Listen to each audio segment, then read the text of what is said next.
Stop galloping through your presentations. It's called hurry sickness. It's no good. The audience get lost. You get confused. The whole thing doesn't work.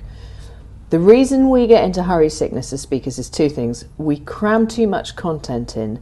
So cut the content volume, 80-20. If you've got 100% in your prep, take out 20, and the 80 that's left will probably slow you down.